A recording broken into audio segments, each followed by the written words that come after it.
Hi everybody, I'm Laura. Welcome to Laura by the Book.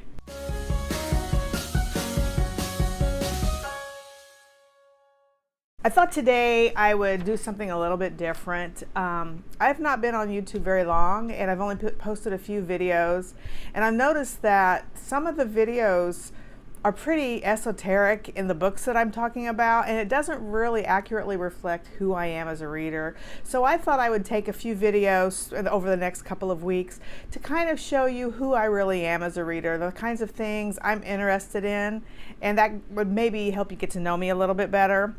Today I thought I would start off by going back in time a little bit and sharing with you the books that I picked as my top 10 reads of 2018.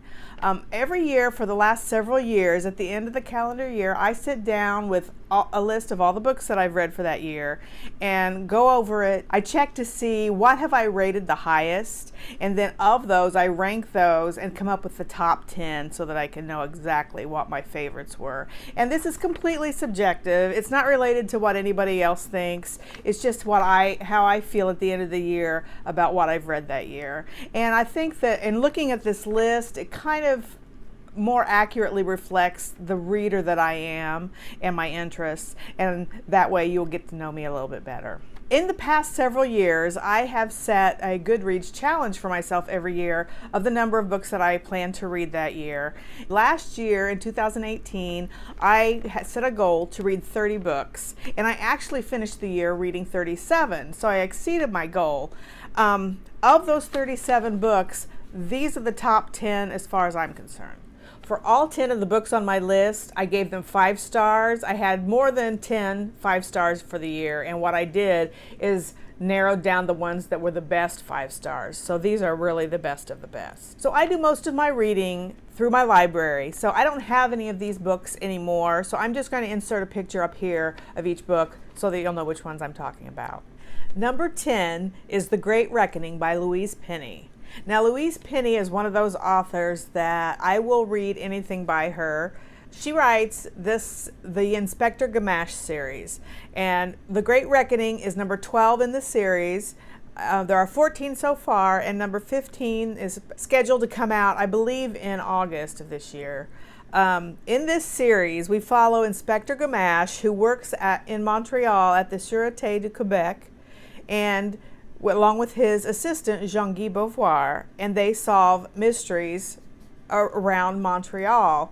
They've also made friends in the small village of Three Pines. Three Pines is as much a character in these novels as the people are, and there are all kinds of quirky residents of the town, and they become integral to every story in the series, and I just love it. I would love to retire to Three Pines if I could. In this particular book, Inspector Gamache becomes the director of the training academy for the Sûreté. And so instead of working in the force to solve crimes, he is in this school where the new cadets go to learn how to become an officer. That opens up all new mysteries for them to solve.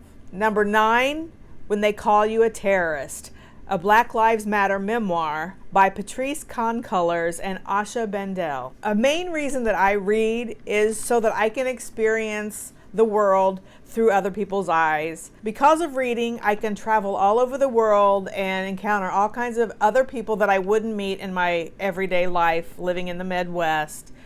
And this is a perfect example of that. This is a memoir by these two people who are instrumental in founding the Black Lives Matter movement. And it gives you some background as to who they are, where they came from, and why they're so passionate about this movement. I think one of the biggest problems we have today is people are so separated from each other. They don't understand how other people live. They don't understand where other people are coming from, and they're making judgments about other people based on their own experience, and that's really not fair. And I think the most important thing we could do is really make an effort to learn about other people who are different from ourselves so that we can, even if you don't agree with them, at least understand where they're coming from and why they believe what they believe, and their situation may not be like yours. This was an amazing book, and I think it would be worth reading for anyone to better understand what the Black Lives Matter movement is really all about. Number 8 is The Underground Railroad by Colson Whitehead.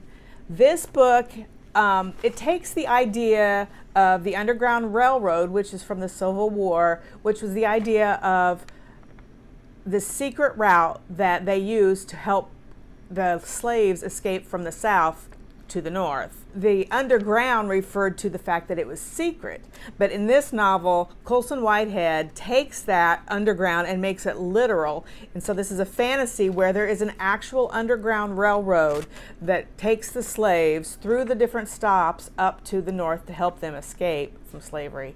Number 7, Future Home of the Living God by Louise Erdrich.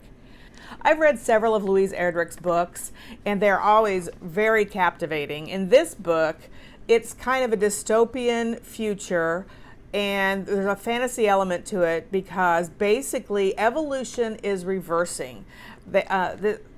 Something has taken over, and people are recognizing that things are changing. Things are dying and not reproducing, and then the new babies that are being born are more primitive, like a primitive human.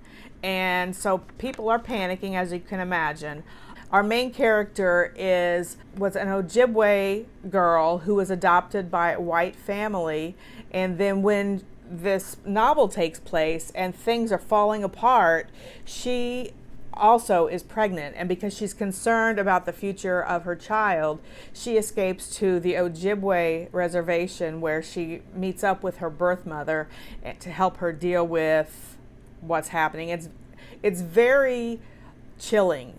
I'm not used to reading these dystopian novels, and normally I would not be drawn to it, but it was very good. Number 6, Educated by Tara Westover. This one has been talked about a lot. It's a memoir by a girl who grew up in Idaho in a family who was very fearful of the world. Her father in particular didn't believe in public education, didn't believe in medicine, didn't believe in a lot of the public institutions, and so they were very isolated in her growing up, and that affected who she became. She didn't go to school when she was young, and so when she got older, she wanted to go to college. She did end up going to college and going beyond undergraduate. It's been a while since I read it, so I don't remember the exact schools that she went to, but she became very educated, and she's written this novel. Number 5, The Great Alone by Kristen Hanna. This book was one of my commute reads. I listened to it on audiobook in the car going to and from work, and it was just amazing. This takes place in the 1970s, and in this book we follow a young girl, Lenny, and her parents. Her father has come home from the Vietnam War, and he is a very troubled person. Because things are not going well for him, he decides to move the family to Alaska, to a cabin that he's been given by a friend that he's made when he was in the Army. They move to this isolated cabin in Alaska, and things kind of spiral out of control from there. It's very gripping and kind of scary. You're always wondering what's going to happen, but the way it resolves in the end, I did not see coming. Kristen Hanna is an excellent author. I've read other books by her, and I really enjoy reading her writing, and I recommend this one. Number 4, The People of the Book by Geraldine Brooks. This book, I had heard good things about it, but I didn't really know anything about it, and when I started reading it, it was in Sarajevo, and I thought, is this going to hold my attention? Because it was just so foreign from anything that I was familiar with.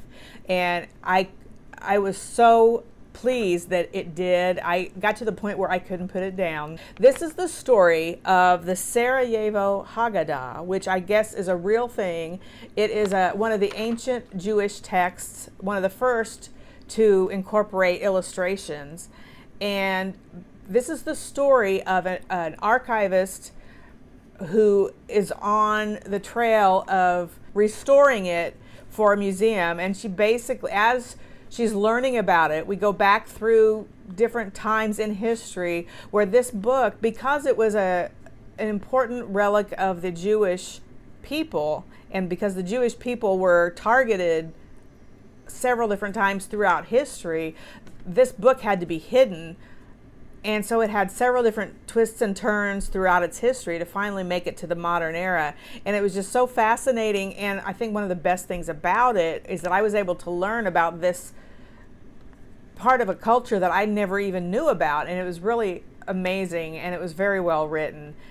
Number 3, Beneath a Scarlet Sky by Mark T. Sullivan. This is another book that we listened to on audio in our commute, and the very last day that we were finishing this book, we sat in the car.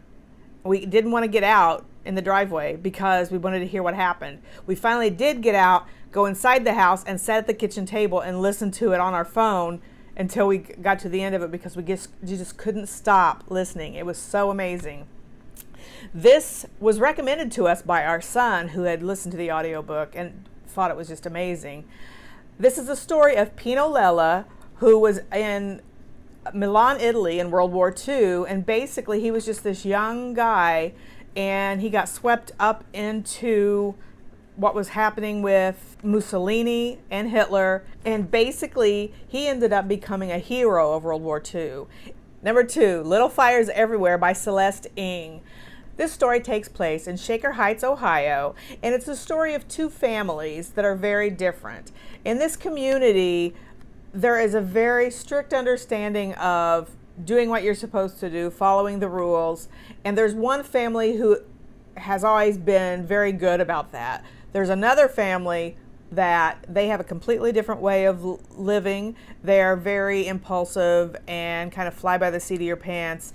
And these 2 families become intertwined, and it leads to all sorts of things. And how it plays out at the end, it brings up a lot of other issues that the author handles really well. It was a very compelling read.